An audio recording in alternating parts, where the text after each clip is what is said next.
Well, I graduated from Howard University. I had already done so much work as a director. I was directing Family Ties. I was doing Quantum Leap. I was doing so many different things. And I was just being invited by Gary David Goldberg to become one of the main directors on Family Ties when I got a call from Bill Cosby. There were problems on the show Different World. Those of us that were watching it that knew historically black colleges could see it, but there were problems going on behind the scenes and on the product itself. And he said, I want you to go in there, dust your broom, and clean out anybody that you want to go. He gave me full authority to fire anyone, hire whoever I wanted, make the show relevant. Get in there, Debbie. And then I sat down with Tom Werner, Marcy Carsey, and Karen Mondebach, and they said, yeah, we really do want you to come in. So I said, give me every episode.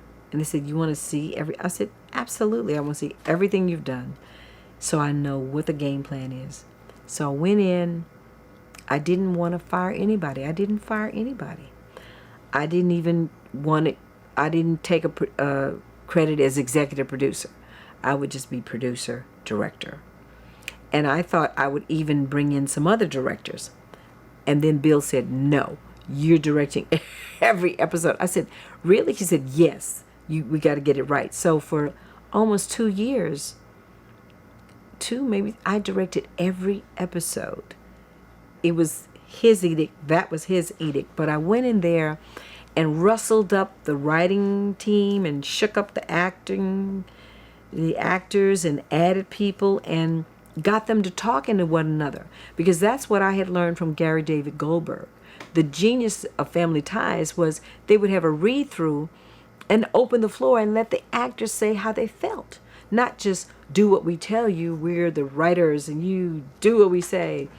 So I was trying to find that commonality, because a sitcom, that multiple camera, is as much the closest medium you're going to get between theater and film, because you have a live audience, which becomes a character.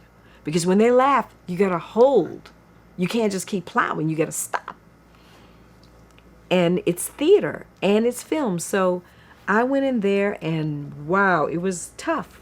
But I went in there and got us to doing stories that were relevant, free the writers, free the actors, got in a lot of trouble, was always called into the principal's, what I call the principal's office, always getting called into the principal's office. But we changed that show. That show became relevant. The original premise, as I understand it, was really to do a series that would have an inside look into a historically black college, the life of the school, what happens, the students, the teachers, and ultimately, hopefully, encourage young people to go to school. I mean, Bill and Camille have always been very big on education. They donated about $10 million to Spelman for this. And, education is big for them as just personally as parents. When I came on, they were like, Debbie, fix this. Make it relevant. Make it more real. I mean, it's like there was no hot sauce on the table. I mean, if you did a yeshiva university, they don't have some matzo ball soup somewhere, then what is it really about? I mean, who is this about?